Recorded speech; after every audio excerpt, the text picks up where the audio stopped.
Welcome to Huntington Beach, California. Let's take a look at what's happening. So down the beach, still not too many people. It'll be busy today. It's going to be a beautiful warm day. The waves are all right. There's a good number of surfers out. The swell has been breaking pretty well. So people are actually getting some good waves despite the small size. And there's the pier down there. A lifeguard just drove past in their red truck. And I'm here, of course, to read a little more of my book, Going Alone. So let's place the camera here and get started.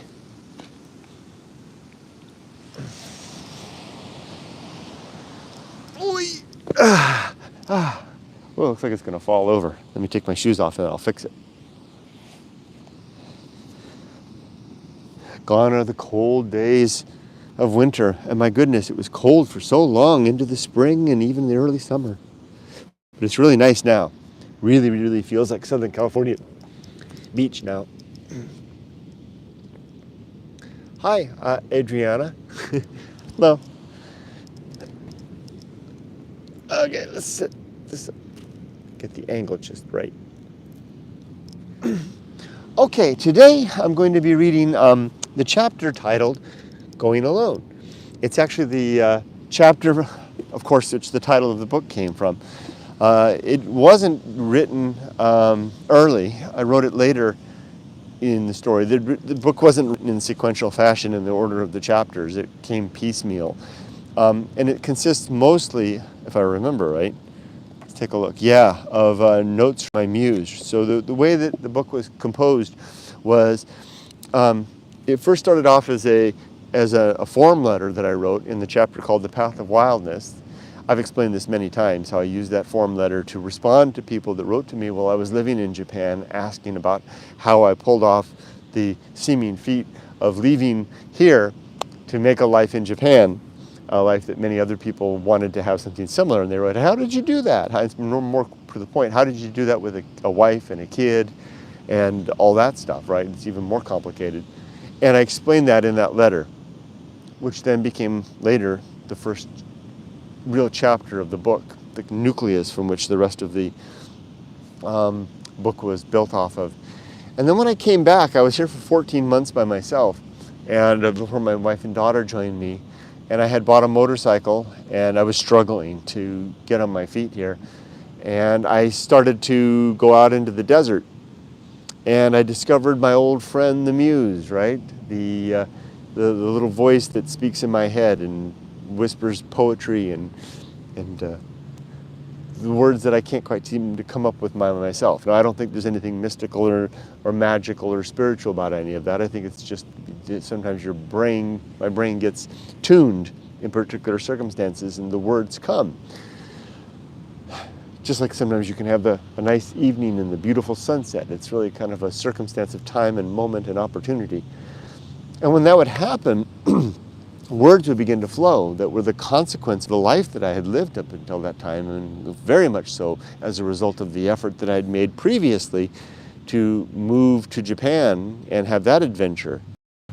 And I began to write things that were reflective of the experiences and became the key element of Going Alone, of the book, and if I do say so, the philosophy that I espouse with this book. So let's get to it and read the chapter called Going Alone.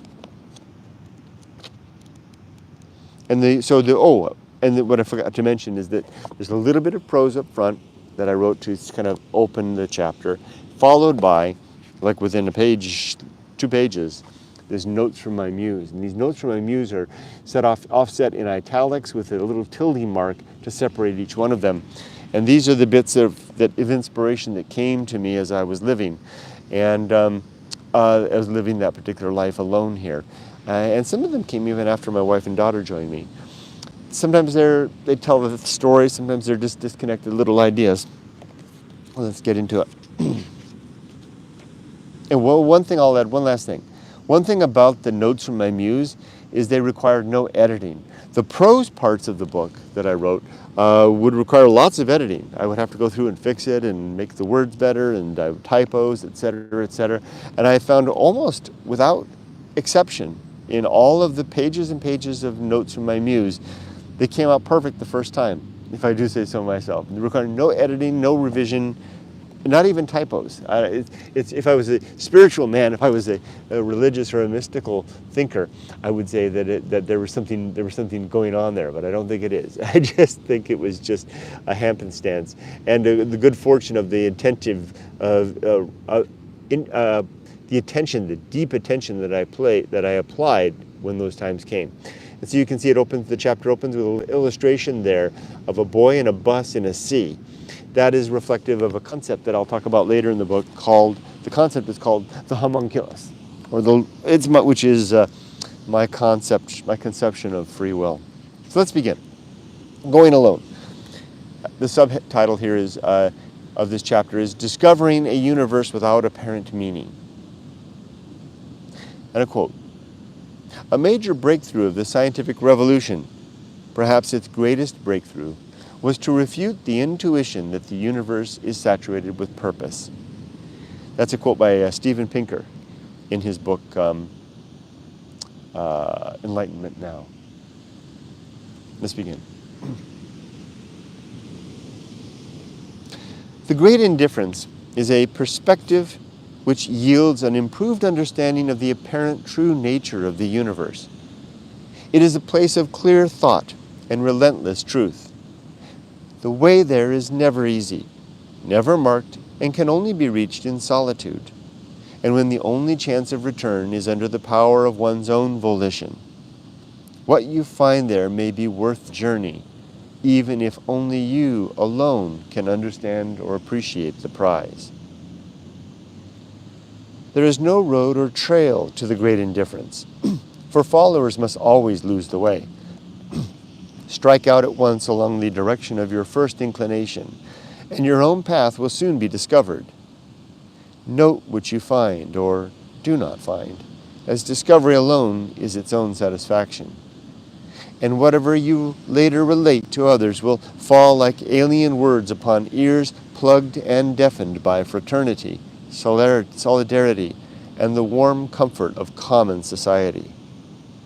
Only your fellow travelers in wildness might understand through their own solitary venture, though their own solitary venture may insulate their ears to whatever vain utterances you elect to voice. I recommend this way to those who are ready to lose, prepared to be wrong, and desirous of truth ahead of comfort. Only come here if you're willing to lose those things. Truth ahead of comfort, peace, or immortality. Come this way for the sake of virtue, for a sound mind, an even temper, a restful heart, and at last an honest death, an end without hope or reward, reawakening or revelation, a fixed point of terminus punctuated upon the tail end of eternity, which is everything after the end of one's living. That's such a sincere warning on my part about what you can and cannot gain along this route. The vista of the great indifference will direct your gaze to your bruised, sore, and bleeding feet, which are the instruments of your arrival in that august place. The pain will grow intense with your notice, a gratifying reality.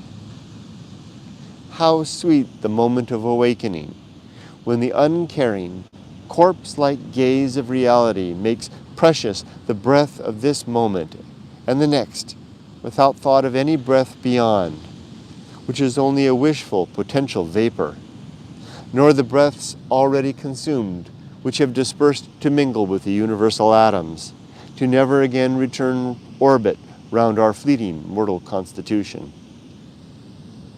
I would tell you the way to the great indifference if only I thought I could. Though if you go where I said it was found, then the telling would guarantee its absence. Go instead on your own, by your own motive force, along a way only you can see, alone and accepting of your solitude, aware you may never come back, and if you do, that you may never find words to adequately convey what you found. So that's the end of the prose opening. So the next part is the series of the notes from my muse, the italicized, tilde offset sections that are the bits and pieces of the inspiration that came to me during that period that I decided to categorize under the heading of this chapter. Notes from my muse. When I talk about going alone, some may think I'm referring to hiking and camping all by myself. That's partially right. But mostly, I'm referring to a mental endeavor to seek after and develop life principles without the reinforcing comfort of authority, dogma, or consensus. This doesn't require thinking up the ideas oneself, but instead using reason to discern if a proposition is true and fits with the reality of the world around us. That's going alone. It's only coincidence that being alone in very wild places is an excellent forum for rendering truth from the abundance of comforting propositions and stories we tell one another to keep back the dark. When you're alone in the dark, there's nowhere the truth can hide. That was the first bit. So now there's a tilde, little squiggle mark, and another bit. And I won't point that out as I proceed. I'll simply add a pregnant pause between the blurbs, so to speak. Emily and I lingered at the beach tonight until it was nearly dark. Just before we left, a middle-aged man arrived limping badly and wearing nothing more than a swimsuit and a beach towel around his neck. He deposited the towel on a rock and limped with difficulty straight into the sea. Once in the cold water and free of his bad leg, he began swimming powerfully out to sea, diving under a few large waves before making it clear of the surf. We watched him swim straight and direct, further and further as the night got darker and darker. We saw him swim past a family of dolphin, passing far beyond the last rocks, in water more than 50 feet deep. The man never veered his course or turned either up or down the coast, but kept straight for open ocean, swimming hard and fast. He must have been more than a quarter mile out when darkness overtook our efforts to follow. My last sight of the man was a single swing of his arm rising above the now black sea. I noticed the streetlights were on as Emily and I made our way back to the motorcycle, and I wondered if these would guide the man back to shore when he'd had enough of his solo, nighttime, winter ocean swim.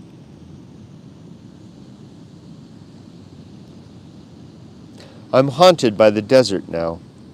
The pull is powerful and relentless, like a vacuum drawing something to nothing.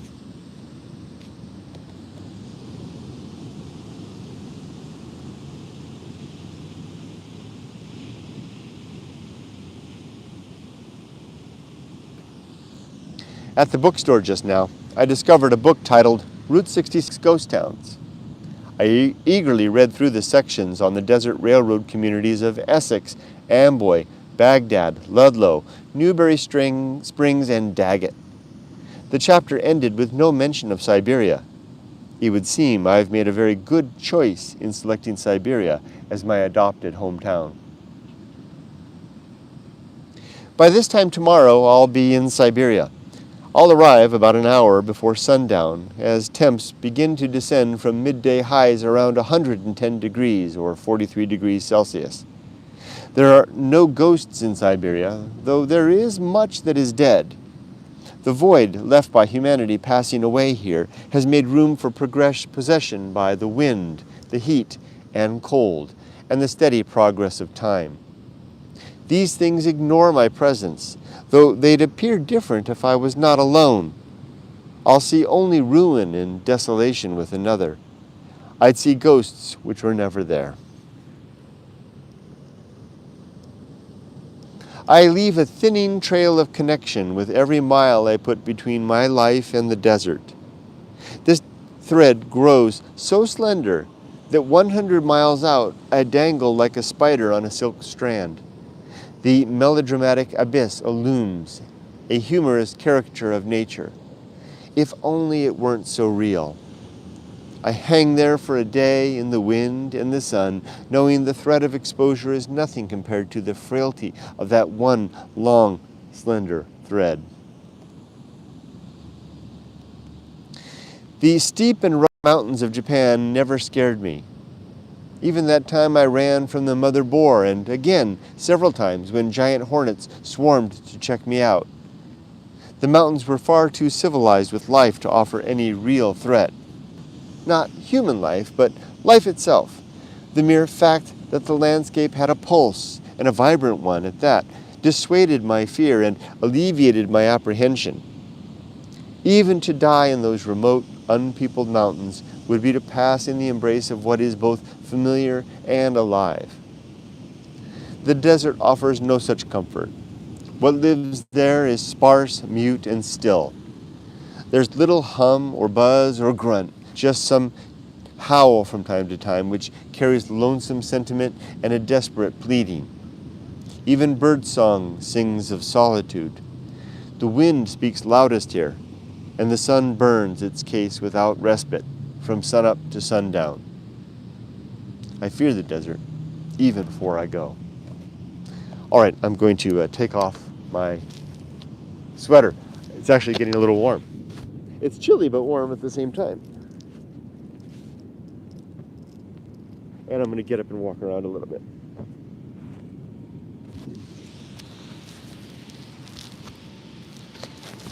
All right, and I'll get up and walk around a little bit.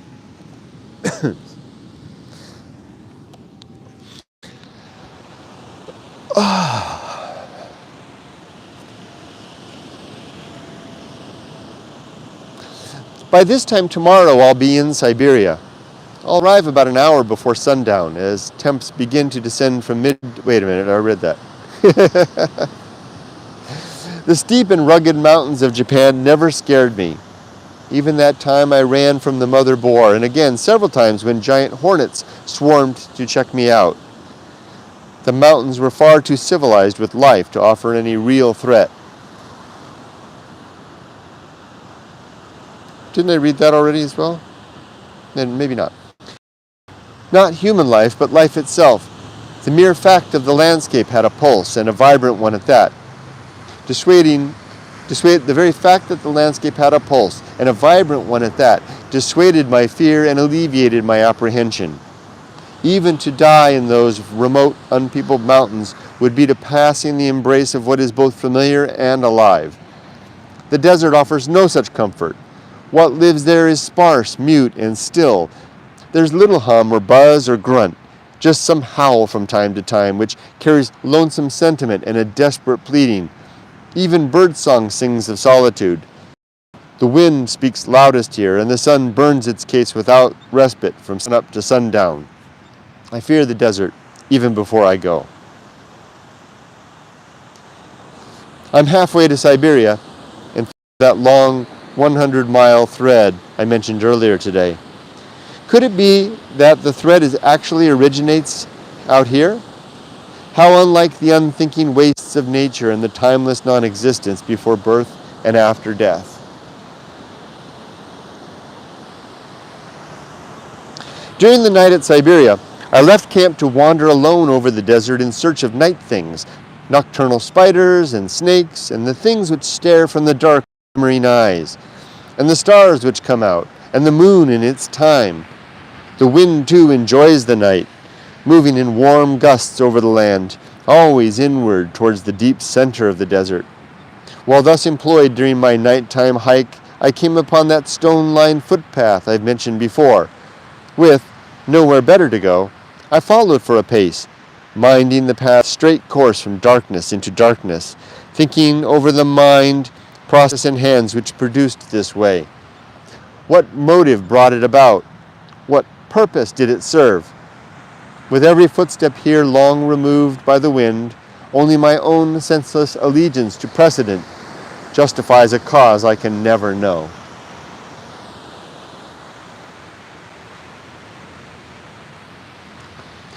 The desert is as sorry a companion for thought as it is for fraternity. I sometimes claim that my muse lives here, though this is a lie. Whatever sentience moves across the dark sands comes no further than the outskirts of my camp. I mistake its eyes reflecting in the light for those of the fox who lived here first. Neither will come nearer than reflection, nor suggest more than aloof disinterest. The desert and the fox leave me to my own devices, to find thought and words on my own, caring for neither credit nor attribution.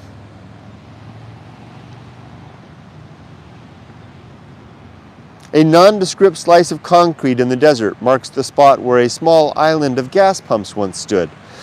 I discovered the remains of this old Route 66 service station by studying satellite imagery of the desert around the ghost town of Siberia. While exploring the site, my mind contrived the story of human ambition and loss here, which I suspect may bear more than fleeting resemblance to fact. And the ghosts I've borne in my mind for this place are now condemned to haunt these ruins for the rest of my days.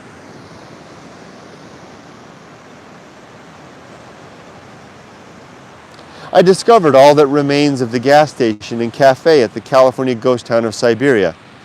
Sal and Ruth built this place in the 1920s out of mortar and desert sand. The combination home and business had 2 gas pumps and a service garage with a maintenance pit. There was a separate door in the cafe, into the cafe, which had wooden floors and where Ruth served her customers on fine decorative chinaware. When traffic on the old highway at last gave out, Ruth and Sal made the tough decision to leave their life's work behind, to fall to ruin and fade into the desert, while the couple sought better fortunes elsewhere. Today, nothing remains of the gas station and cafe, but stone foundations and the outlines of lives now smothered in indifference. Now, I don't know about Sal and Ruth. I made those names up. But there is a cafe out there. It's to the west of the ghost town, or the remains of a cafe and gas station. And all the little bits of that little anecdote that I created whole cloth is based out of the little bits of evidence that I could see from that service stations. The evidence of the wooden floor cafe part, the evidence of the service garage, and all the rest. So it's made up, but I think it probably bears some resemblance to the facts of that place.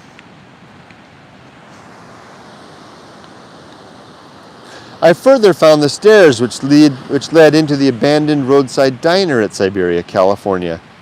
How many road-weary American pilgrims stepped up and through the door here for a half hour of relief from the trials of crossing the harsh desert in an unreliable jalop, or miners coming in from the surrounding claims for a welcome taste of civilization and a home-cooked meal.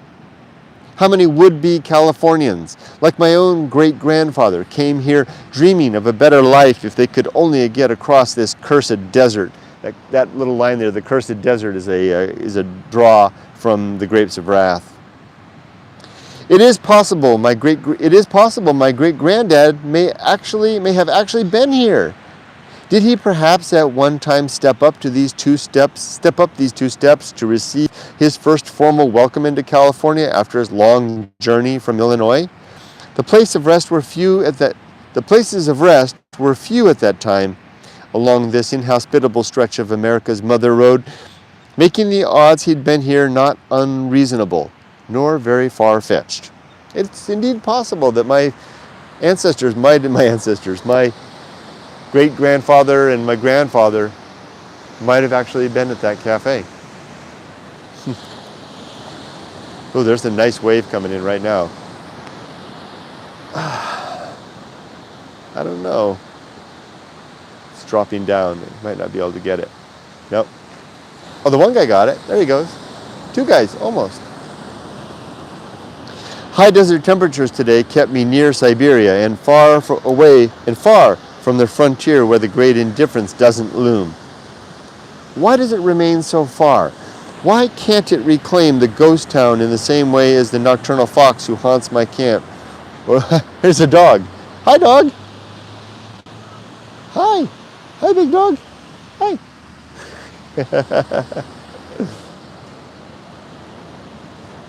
Well, let's see. He's going to check out my stuff.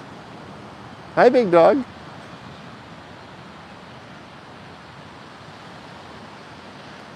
He's going to hang out on my towel. Hi, hello. He's got a mind of his own.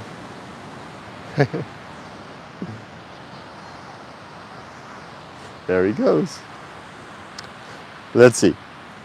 High desert temperatures today kept me near Siberia and far from the frontier where the great indifference doesn't loom. Why does it remain so far? Why can't it reclaim the ghost town in the same way as the nocturnal fox who haunts my camp, or the ruin which spoils every human artifact here? It seems human absence is not enough. All reminder must be gone, save the living pulse of a solitary individual, far off trail, far from any comfort or aid, which is the only companionship the great indifference may ever abide.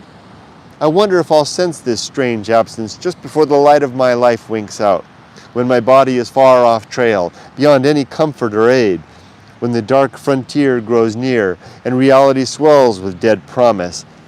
I suspect I will. I suspect that's how we all die.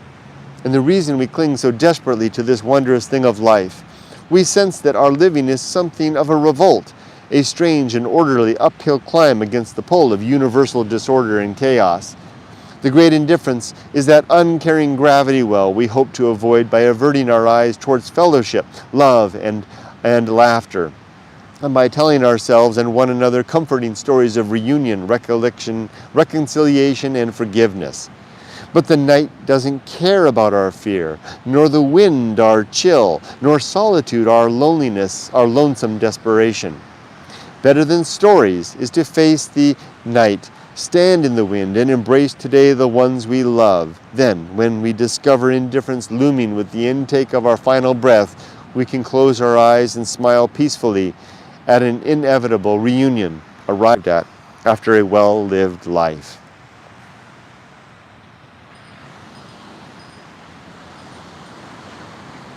An early lunch in a Route 66 cemetery at the ghost town of Ludlow. Nearly all the graves here are unnamed and assembled of scrap lumber and nails. Remembrance would be left to the imagination. Today's desert adventure did yield a very pleasant surprise. In my youth, my body could tolerate much heat and outdoor exertion, with little impact besides a little weight loss and a propensity to go further than I should, resulting in many blind stumbles alone through darkened desert terrain after failing to find camp before sundown. Back then I could go and into the night with little fatigue and rarely dissuaded from my wilderness goal. After returning to California from my life in Japan, I found my new adventures were commonly cut short due to sudden exhaustion and a quite unfamiliar accompanying sense of fear over my physical well-being. I chalked this new limit up to my advancing age and resigned myself to a fate of steadily diminishing horizons with each successive year. And then came today. Wow, my old self has seemingly returned. At dawn, I hiked a few miles out from the ghost town of Siberia, cautious of the summertime desert inferno I knew would soon arrive, and concerned my body might quickly give out with the heat, extreme exposure, and exertion.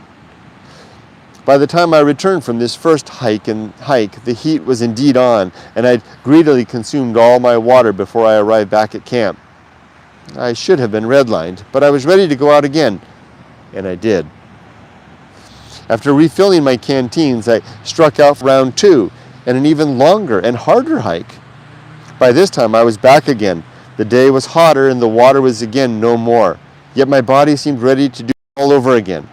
I held back, though, not wanting to press too far into this surprising, rediscovered capability. It's 4:30 now, and the desert will soon begin to cool. I feel as lively and ready as I did at dawn, though the 8 liters of water which I've today drank and sweat away have left my exterior a sun-scorched, salty, dusty, and stinky mess, just like when I was young. How nice to meet my youthful self again out here in the summertime desert wastes. But don't worry, I won't be fooled. I'm 53, not 25, and no matter how good I may feel today, I must always respect my true age and my body's true condition. For the record, I've never had that experience happen a second time. That was a one-off. That seeming ability to just go and go and go despite my advancing age. My age simply is claiming me more and more now. And that's all right. See how these peak up over there? It tempts like it's going to break, but then it doesn't. Whew. Oh, they're getting it. The desert around Siberia goes on tonight without me. Another dark passage of night like billions before and billions to come. My presence so brief and fleeting and irrelevant as to escape notice of something with no capacity to notice. Such futile ends, those delicious thoughts under the railway bridge. So meaningless to eternity, my vain attempts at virtue. Still I think, still I pursue virtue. For eternity was never mine, and relevance is found in each moment of common human connection. Let the universe go on and pursue whatever mindless ends it holds with the patience of an immortal. Time was never mine. Just these moments, just these words. I'd bring another with me to the desert if I didn't already know that solitude would retreat before our advance. The hot desert months protest my every ambition. Those far mountains, impossible. Those near hills, don't even think about it. A few days camping exposed upon the alluvium, maybe a day. Such dreams are reserved for winter, though even then I sense mute protest to my every solitary excursion. It's funny how I don't have any interest at all anymore to do that stuff ever again. And that other one about I'd bring someone to the desert if I didn't already know that solitude would retreat before our dance. I've tested that twice since that time. Once taking my daughter to the desert, and the other time taking my nephew Parker to the desert. And this prophecy held true. The emptiness was not there.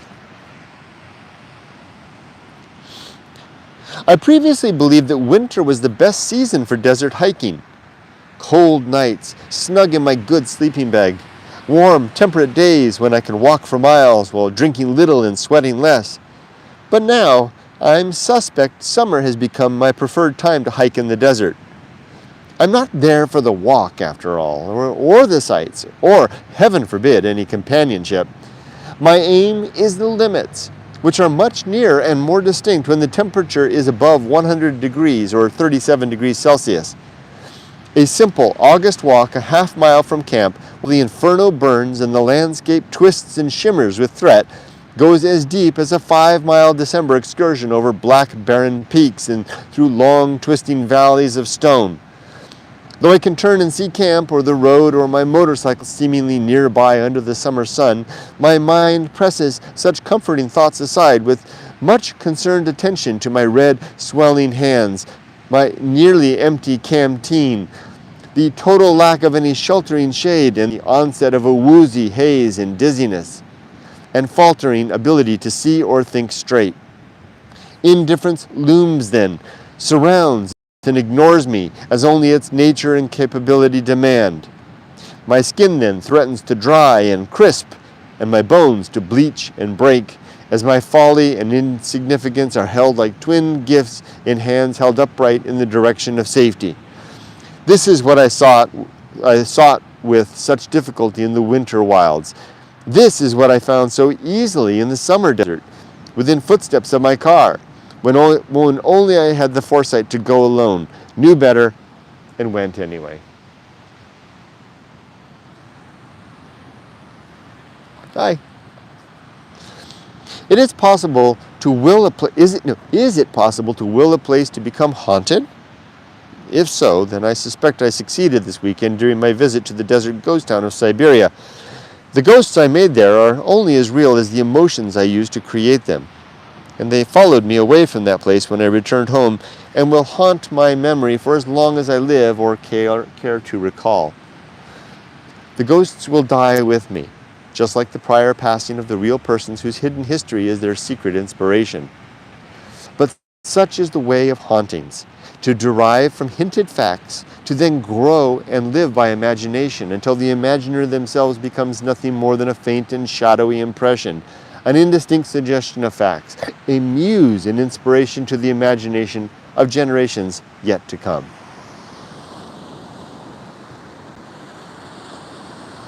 Go with a friend to discover something you can share. Go alone to find something you may be unable to share.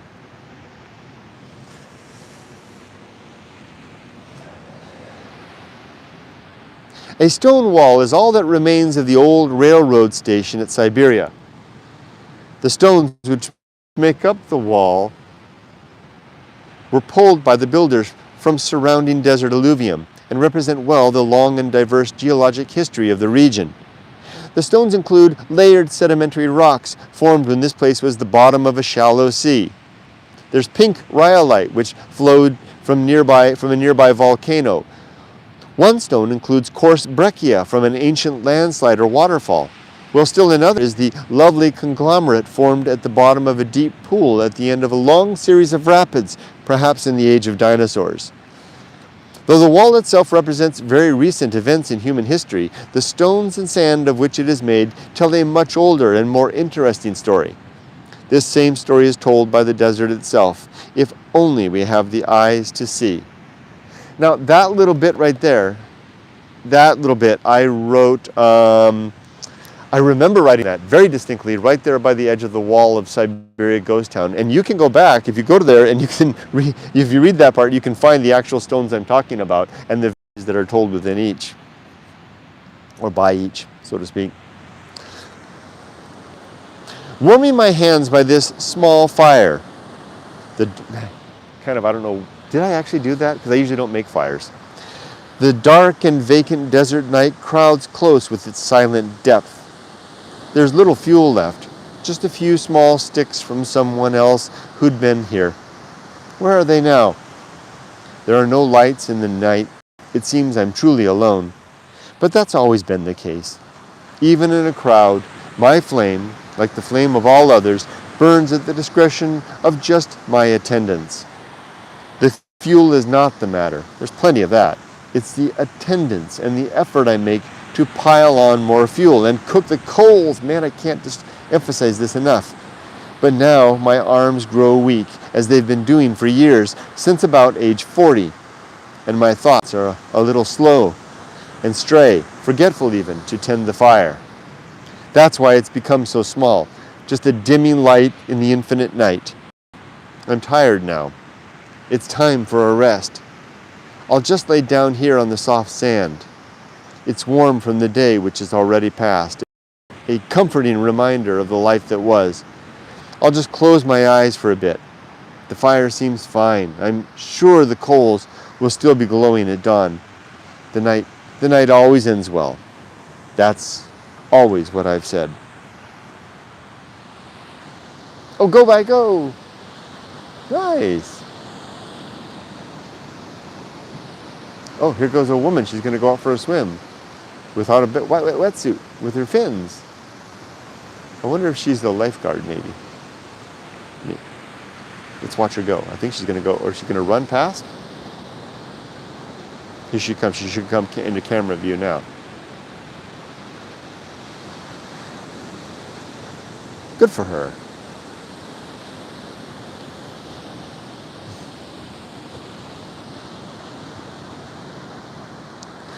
Walking in the mountains of Japan consumed my mind in direct proportion to the distance moved. If I walked 5 miles, then my mind was never further than that same distance. No place then was really very wild, even though I sometimes went where I suspect nobody'd ever been. Desert miles stretch all out of proportion to distance. 5 miles or 50 are to the same effect. Even 50 yards can do the job when conditions are right. Lately, it seems I don't even need to go. Just remembering the desert is becoming enough. That never happened with the mountains or the sea or with the solitude alone. I'm tempted to think the desert is coming for me, has me trapped in some way, but that's nonsense. Indifference doesn't care, is incapable of giving a damn. It's all in my mind. my vain attempt to hold on to what I found, to gain some purchase in reality that might survive my passing. But the desert doesn't care, nor the mountains, nor solitude, though the desert voices this silence the loudest. True that, if I do say so myself. And I did. That look on the old man's face, even though we were both at a crowded mall, surrounded by effervescent living, a warm summer evening, crowds of young people living. Did he see the indifference? Was that why he everyone into nothing? I think he did. He doesn't need the desert. He's almost there. I've recently discovered another man. He comes here every day in the afternoon. I come here after afternoon to swim, and he usually sits right there in a chair, and he stares with a stony face out at the sea for an hour or more. Same look. I recently wrote of tending a campfire. However, it's been years since I've actually built one. I prefer now to let darkness come on its own when I'm alone in the wild. I'll use a light to set up camp or a flame to cook a meal, but when the camp is set and my stomach is full, I'll switch off the light and sit alone in the vast darkness, almost like before. I asked myself today why my thoughts are so often turned to death and the related subjects of emptiness, indifference, and oblivion. It's because I enjoy life and I believe there's nothing to follow after we die. I believe that what waits after death is the same utter void we didn't know before we were born. I believe all this love and laughter, challenge and struggle, and the many opportunities to be and do good will pass away completely the instant our mind shuts off and our being begins to dissolve away. I believe there will be no chance for reunion, reconciliation, or justice after our functions cease. And I believe that we will never again awake into anything like what we are now, though our matter and energy may in fact be used by others. So if this is what I believe, then I guess it's no wonder I spend a lot of time thinking about and gazing into the void. No wonder I go to wild places. That's why I choose the desert, and the reason I always go alone. For whenever I return from such places or such thoughts, I always come back a better man, more sober and composed, less troubled by petty things, more engaged with my family, more at ease with who I am, better resolved towards being a good man, and more prepared for the absolute end I must very soon face, alone. I can't emphasize how much that is true. This regular facing of death and readying myself for death galvanizes and energizes my everyday living. Far from being an upsetting thing, it is an invigorating thing, because I have so few moments left. Just one more week until the start of flash flood season in the California desert. Soon my dark and silent nights in Siberia will come alive with thunder, lightning, and rain in the nearby Bristol Mountains. These summer storms create powerful and short-lived rivers which appear suddenly from nowhere to spill from canyons and dissipate across the broad alluvial plain where I sleep. The floods carry heavy sediment loads and of course rock and sand, which are deposited atop the desert, adding new layers to a geologic story which began 34 million years ago, in a period when ground first appeared on Earth and rainforests retreated to the equator.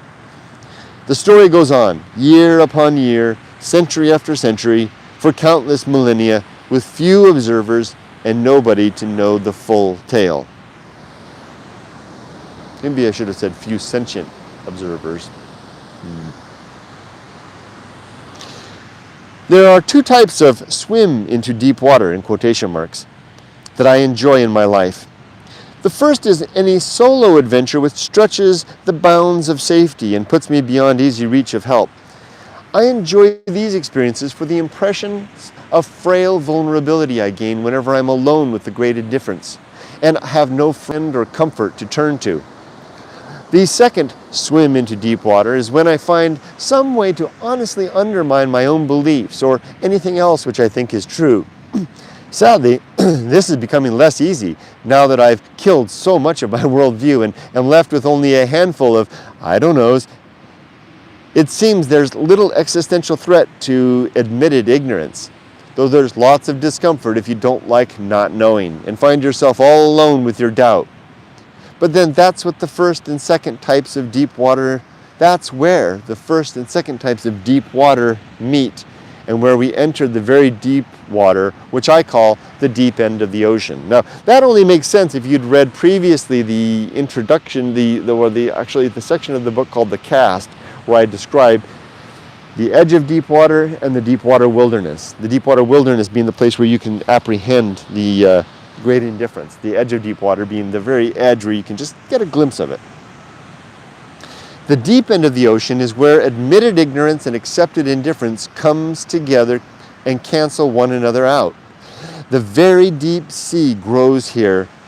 The very deep sea grows still here in the face of the fact that we don't really know the answer we might previously have thought so sure, while simultaneously recognizing that the universe does not or is incapable of giving a damn about our troubling dilemma.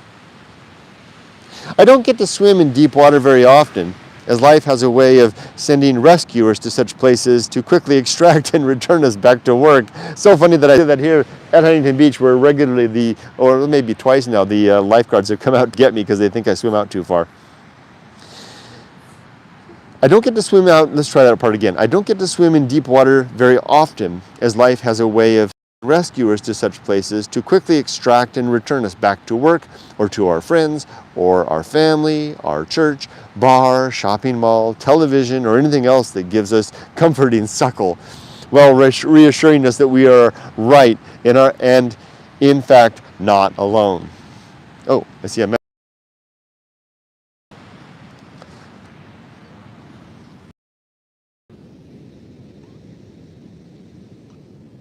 Oh, it was on low power mode. Oh, someone's saying something.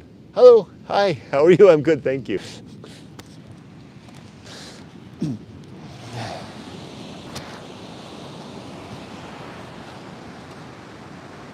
So I'll take such swims as I can and when I am able, and with a little luck, I'll one day drown out there. Far to sea, alone with my doubt, beyond any savior, trembling within the dark, indifferent depths above, below, and everywhere all around. The most disturbing thing about being alone in the desert isn't what you might find there, but what you won't. The volcanoes of the eastern Mojave Desert are largely extinct due to the way in which they were formed.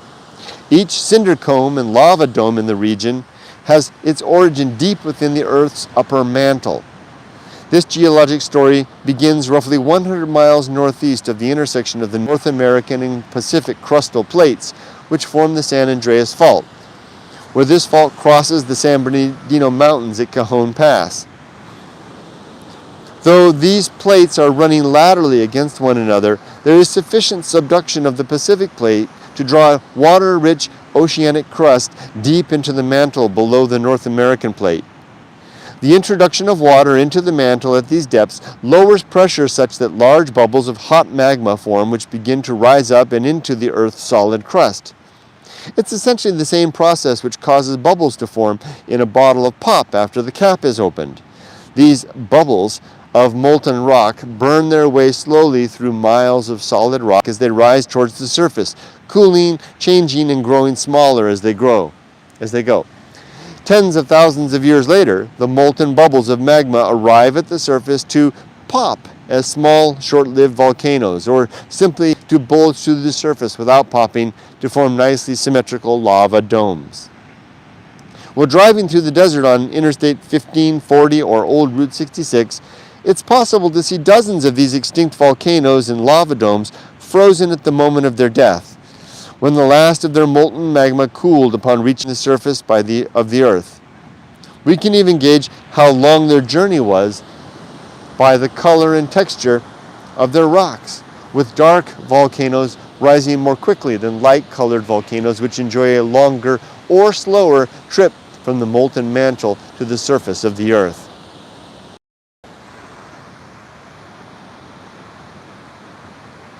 48 hours until I leave again for Siberia.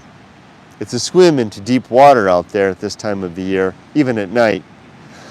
A warm glide over unfathomed depths in every direction. Sometimes out there I distract myself with living. It's an easy trick, which we learn from birth. It becomes so apparent the moment I falter in my play, like a man solitaire on a desert island who suddenly looks up and remembers his real situation. There are no conspirators when I'm alone out there in the deep desert. Nobody to help me keep up the game. No one to share the illusion. None at all out there. That is key. That is key to apprehending the great indifference. If you don't enjoy criticism, then don't attempt to swim alone in the deep desert. If you don't like being wrong, then remain at home with your costly peace and certitude. I'd accept no something in exchange for my nothing. The desert took it all away from me, including the space where it once all belonged. So there's nothing even left to fill up in there, because the space alone is gone. That's a weird concept, but it's true. I arrived at Siberia minutes after sundown and had only a short amount of time to set up camp before deep darkness enveloped the land. The only light or sound of humanity after nightfall here is the very rare passing of a vehicle on Route 66, or the commanding passage of a mile-long train moving up or down the Mojave Grade. The mountains to the south are 16 miles or 26 kilometers away. During summer thunderstorms, I sometimes see lightning in those mountains without hearing any sound of thunder. Silence and peace with every footstep and moment. Even now, the desert quiet is within me. The desert quiet is with me. This has nothing to do with the desert, really, though without the deep desert, the spell might never have been broken.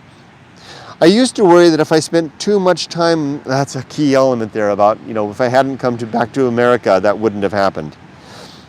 I would never have broken the spell. I'm pretty confident of that. I could have gone into the Japanese wilderness all I like, and the spell would never have been broken. I used to worry that if I spent too much time alone out there, then I'd in some way never get back. Instead, what I found out there has seemingly become lost within me.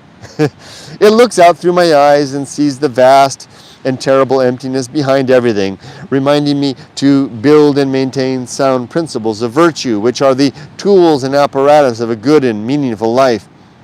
It hushes my mind with quiet when life rustles with demand, helping me to focus and attend to my responsibilities, as well as the true ends of virtue. I see the nothing which waits after life is done, which fact compels me to act now in the name of virtue and the improved well-being of my fellows, as well as the well-being of those yet to come. I used to think I'd someday lose myself in the desert, though I never guessed that I'd be lost until the desert indifference became lost in me.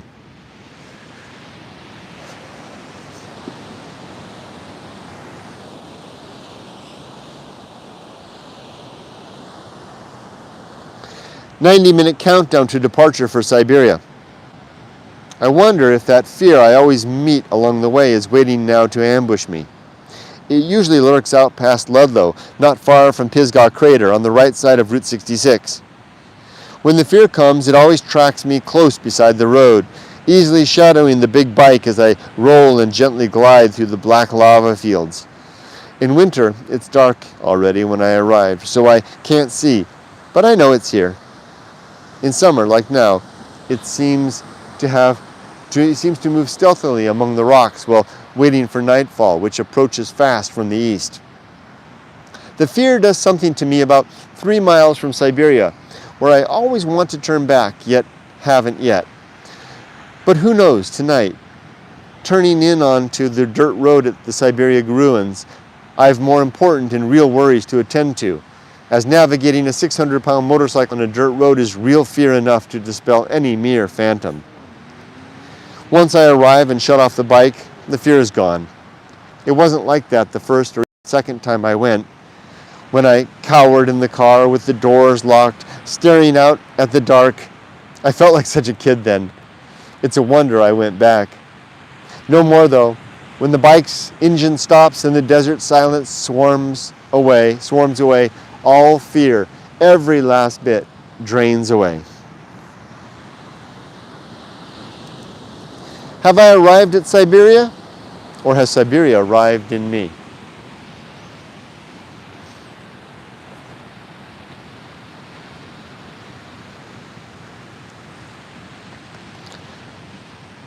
Maybe that's enough for today. The battery's starting to go low, so I better stop there. Good enough. Oh boy.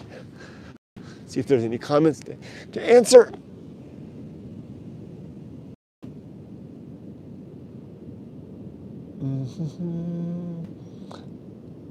All right. I am going to sign off. Someone's asking me to go for a swim. I'm going to go for a swim in the afternoon. Take care, everybody. Be safe, but not too safe. Bye-bye.